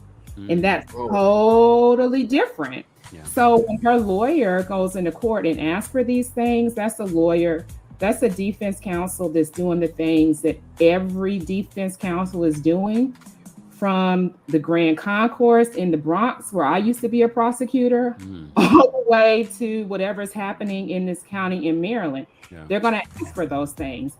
They're going to ask to suppress the evidence. They may not even have a reason that they know as to why the evidence should be suppressed, but you better ask for it, because if you don't ask for it, you may be waiving the opportunity to address evidentiary issues that can make or break her defense. What's the likelihood, though, that first of all, of the judge approving 2 separate trials and approving the suppression of this evidence? I mean, I can't say whether or not the judge would suppress the evidence. I don't know what evidence the government has. I don't know how the government obtained that evidence, but these technicalities are precisely where your criminal defense is made. And so there's an argument to be made, and I bet this is likely what happened. When you guys go out and get these insurance policies, you agree to share a lot with the insurance companies. I mean, they can run all types of reports and gather all type of information from you without having to go back and ask you for it. And that's in exchange for them underwriting your insurance policy. That is the fine print. And so I don't know if the bulk of this case is made up on what the insurance company, who I am hard pressed to not believe that the insurance company ran this investigation. And then they likely walked into the police department and said, we want to report a crime. This is what happened to us. And they worked together likely with law enforcement in order to determine what the evidence that these people have brought forth musters up to enough for them to be charged, and what charges should we bring. And it sounds like it rose to a felony, so it went before the grand jury, et cetera, et cetera. So I don't know the source of the evidence. If it was obtained legally vis-a-vis her having a contractual relationship with the insurance company and they brought it to the police department, that's one thing. If the police department tapped her phone and they didn't have probable cause to do that, which, by the way, we don't even really know if that happened. Yeah. A lot of times it's the kitchen sink defense, right? We saw that with Puffy. Remember, every time we were like, why are they following this? This looks crazy. This sounds crazy. They are preserving their rights for a possible appeal. We have the Fourth Amendment right to be free from illegal searches and seizures in this country. And if you want to use evidence to throw me in jail, you got to make sure you get that evidence the right way, or else you cannot use it against me. Yeah. So I'm not surprised that they raised any of those points. The severing the trial, it benefits the court to do one trial. Yeah. But listen, our criminal system is not about what benefits the government. Yeah. So when we look at how wealthy people fight erect a criminal defense, that's what we're going to see. It's not about you, government. It's not about judicial economy. It's about what's right for me. as a criminal defendant. And if you want to give me a fair trial and I've asked you for this thing, I deserve it. You can't penalize me because my husband's my co-defendant. So I would be surprised if she didn't get a separate trial. Now, does it make sense? I mean, maybe not, but also she got to do what she got to do to win this thing. Okay. I look, between you and Miss Esquire, I'm like, oh my God. But I get it. I mean, it makes complete sense that she is moving forward, trying everything that any defense attorney would be doing right now when you're facing these types of allegations against you. So I'm not so completely surprised by this. I am a little shocked at the whole aspect of a separation when it comes to her and Eddie, but I like your perspective on it. I guess time will tell. Yeah, and one more thing, I bet that it was a matter of money. Like, look, these lawyers be wanting their funds. And Eddie, being who I believe him to be, probably was on some, okay, we got this lawyer. You go ahead and you get started, and we're gonna see, can I fundraise or do whatever to get the next part of the retainer? Because they're looking at some serious legal fees to have separate counsel. So I bet it was just him being my guess is that it's him being a gentleman. Completely agree with Miss Esquire. He ain't crazy enough to represent himself in court, child, on these charges where he done called these people on the phone to sign their papers and got a check and took it and cashed it. That's a little too much of a tangled web, as they say.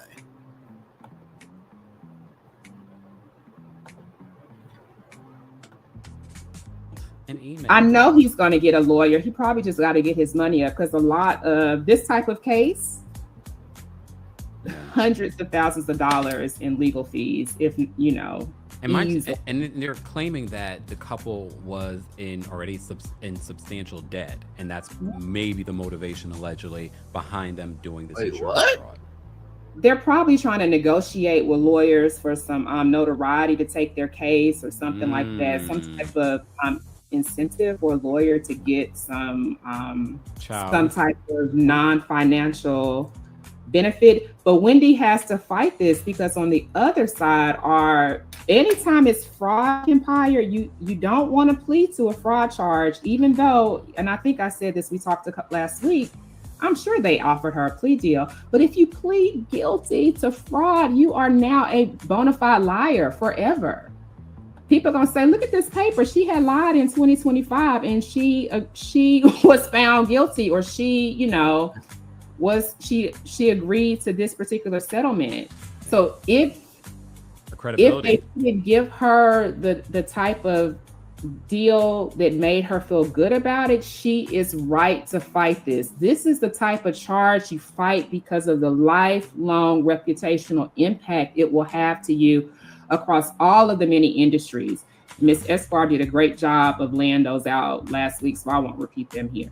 So, the other element too, remember, we were just talking about this during our Real Housewives of Potomac recap in regards to, a lot of people called her a social climber when she first came into the circle. And now she's in those rooms. TMZ mentioned the fact that she was a close friend to Kamala Harris. I think they did that for political reasons. However, but she was in these rooms. She's still in these rooms, and she's being asked to speak. She was a political commentator. Right. You're right. If she pleads guilty to this, a lot of these spaces, first of all, she's a Black woman, so they already didn't want to pay her or have her in these platforms. So now they're definitely not going to utilize her. Absolutely. I think she has to fight it, unless they were saying, okay, we're going to agree to, deferred adjudication. You really ain't do nothing, and you can go on back home and serve some quiet probation and community service. What are we talking about, government? Of course, I'm going to say I didn't do this fraud thing. Yeah. Of course. She'd be insane not to. Now, I, as a human on the planet, I believe every single word. I think she did it, right? Oh, wow. I almost fell out my chair. Okay, go ahead. But legally, can they prove it? She is innocent until proven guilty in terms of criminal convictions in this country. So I want to just point out there are two separate things, two separate worlds at play. And that's what really messes a lot of people up, is that they can't get that nuance. They don't understand it. No, I think it's important that we have those conversations here. P says, I'm sure Governor Moore and his wife are distancing themselves. Literally next week, we're talking about her being invited by the First Lady of Maryland to celebrate, do a party, the Preakness celebration. So a lot of those things are not, if she pled guilty to this, a lot of those opportunities are going to be gone. She'll lose them. Yeah, 1000%. I wish her the best. I mean, I hate to see her go out like this for sure. I mean, even though I made my comment, I don't wish that anybody has to face this. And I'm sure it's stressful for she and Eddie and their children. And I wish them all the best. And I'll be watching closely. So glad I caught you today. Yeah, me too. Thank you so much, Coco, for calling in. We appreciate you. Y'all have a good one. You too. I do want to mention this because, first of all, happy anniversary to Humble Brag podcast. You know, I was recently on there with Cynthia Bailey and Crystal Kung-Minkoff. They talked about, in this week's episode at the beginning, they talked about this arrest and they talked about the pressures that these housewives, even Crystal, who has the things, but she said, and Cynthia shares this as well, she's like, there is a level of pressure both from the fandom, and they didn't talk about the network, but I will say the network, there is a level, because I've heard things behind the scenes in regards to how Bravo would like to make certain people seem rich when they're really not. So I can imagine that she did feel the pressure. Does that make an excuse for Wendy allegedly doing this? No.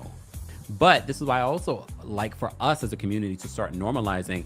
It's okay if some of these housewives do not have the big extravagant lifestyle and things like this. And I know, coming from me, when I just said Tia's house seemed a little small, but I gave that with a disclaimer, okay? Because I feel like when we first started watching Housewives, these women lived a certain lifestyle, but they didn't live an extravagant, rich lifestyle.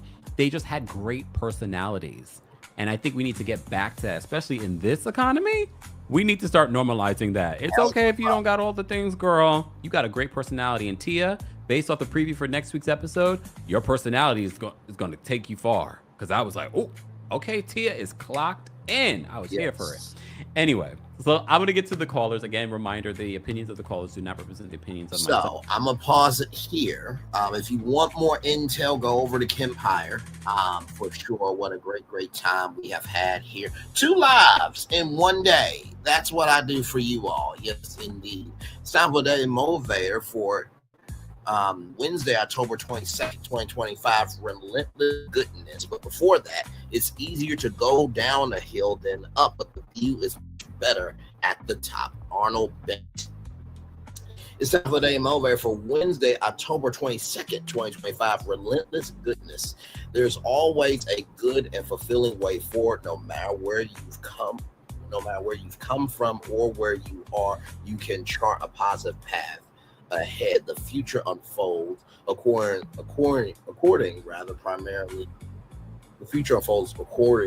primarily to the way you live it. Much of what you encounter is what you most generally expect to encounter, and can choose to expect the best. When you have a compelling enough reason to make life better, you can find a way to do just that. When you decide to live with optimism and generosity, you can open up countless possibilities for doing so. Rather than being controlled by fear, make up your mind to be inspired by love instead of trading in negativity. Open yourself to opportunity. Take full responsibility for the quality of each moment. Exercise the power of your thoughts, words, and actions in beneficial and affirming ways. Embrace the goodness that can be. Continue bringing it decisively and relentlessly to life. Ralph Wilson.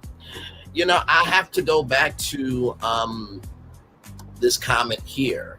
OMG, Braylon, I haven't seen you in such a long time. I miss you so much. Relentless goodness is not defined by how much you feel you do, but it's how people receive what you do, right? Because it's not the biggest content creators that have the greatest hearts. It's not. It's not the richest people in the world that have the greatest hearts. It is the people in your neighborhood that they have fellowship hall on Sunday and they give away free catfish, some Kool-Aid, and a table for you to be able to say what's on your mind. So the first thing I would say about relentless goodness, there's always a good and fulfilling way forward. Never forget in life, the rewards and consequences are never determined by your circumstances. It is determined by how you invest into people and into yourself. That's the first thing I would say to you about this goodness. The second thing is, when you decide to live with optimism, generosity, you open up countless possibilities for doing so. I sincerely believe that in this space and time, while America made a horrible decision on November 4th, that doesn't mean everybody in America is horrible. I have gotten to meet virtually some great people like Angela Ho here, Tea Talk with Your Girl, Sassy T, Lil Paulette, Chit Chat with QT, the Silver, so many subscribers as well.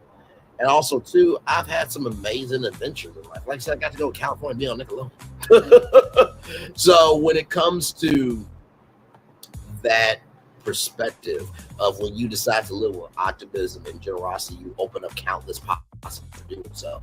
And also recognize, too, not every possibility is going to be the biggest, the boldest, the baddest, the realest, and the livest opportunity.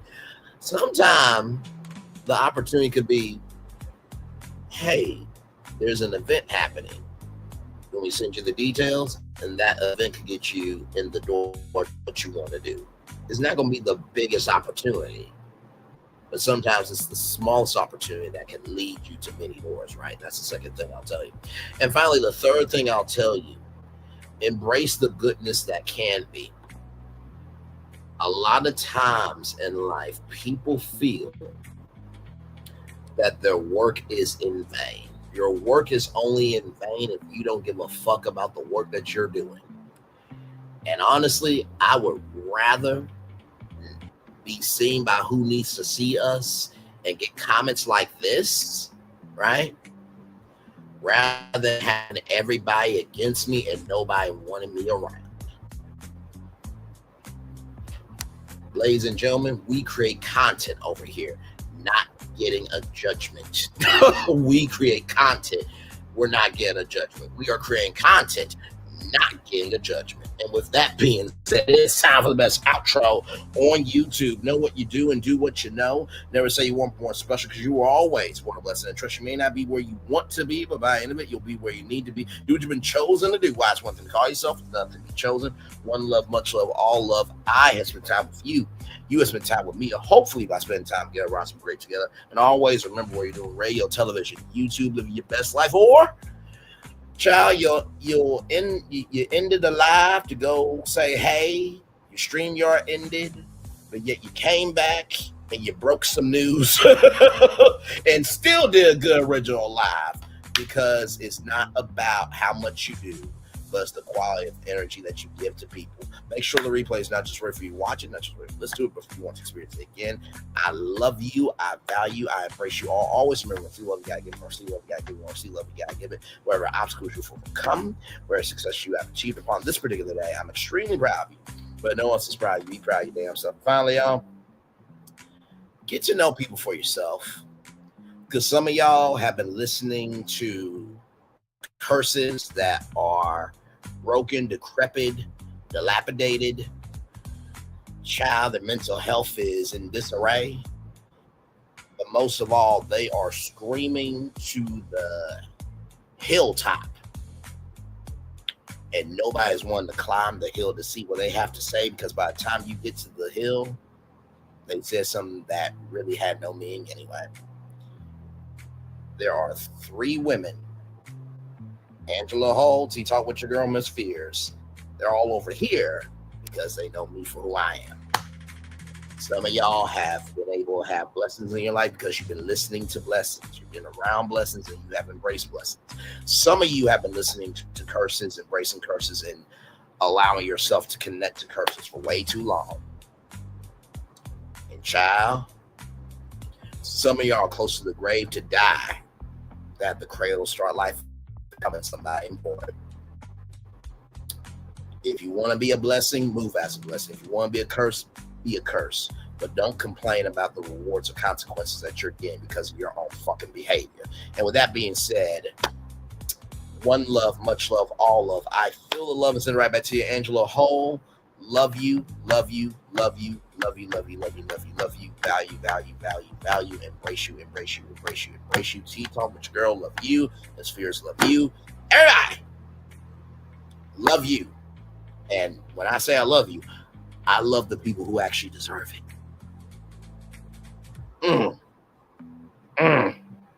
If it doesn't apply, let it fly. But if you let it fly, it must apply. Good night, everybody. Love y'all. Bye-bye.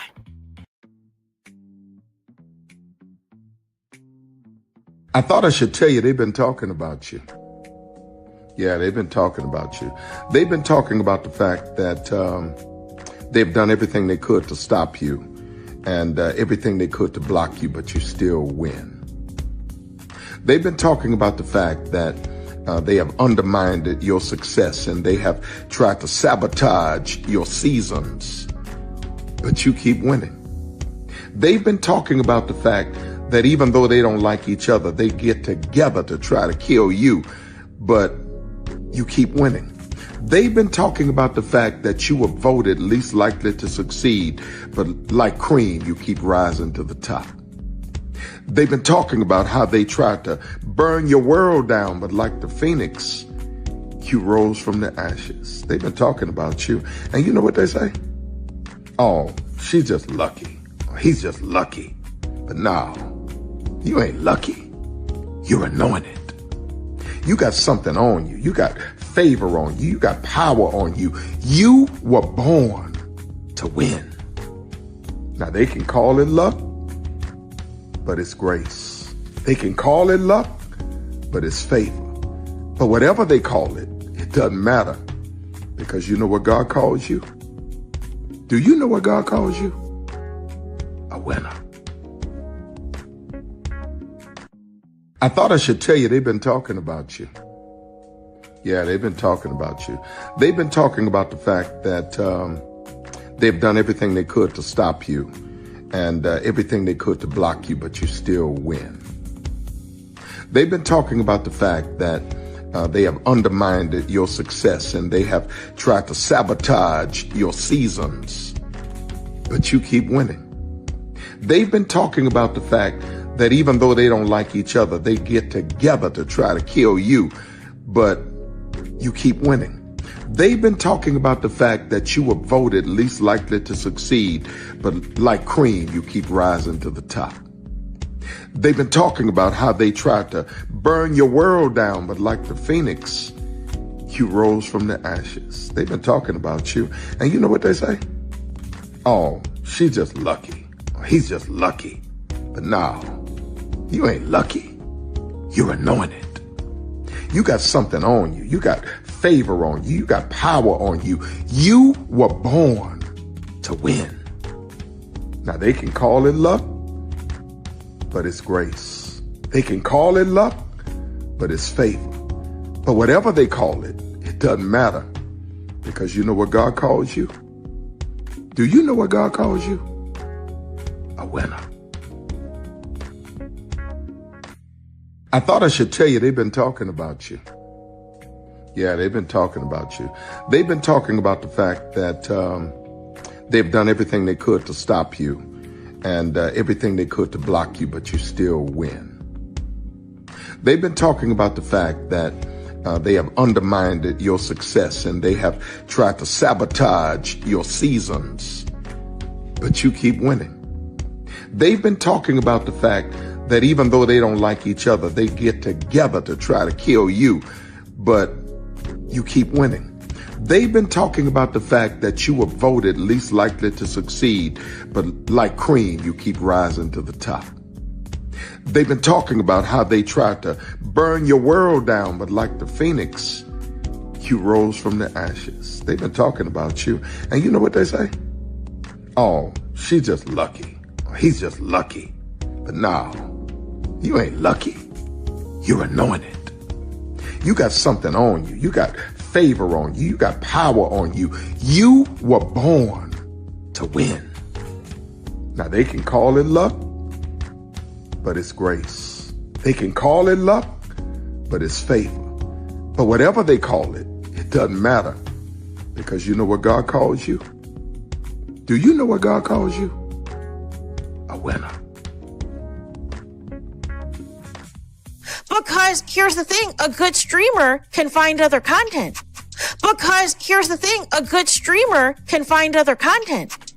Because here's the thing, a good streamer can find other content. Because here's the thing, a good streamer can find other content. Because Child Relevant over there doing his thing, minding his GD business, staying out of trouble, trying to get the folks some positive stuff to talk about. Besides lying all the damn time. Child Relevant over there doing his thing, minding his GD business, staying out of trouble, trying to get the folks some positive stuff to talk about. Besides lying all the damn time. Child Relevant over there doing his thing, minding his GD business, staying out of trouble, trying to get the folks some positive stuff to talk about. Besides lying all the damn time.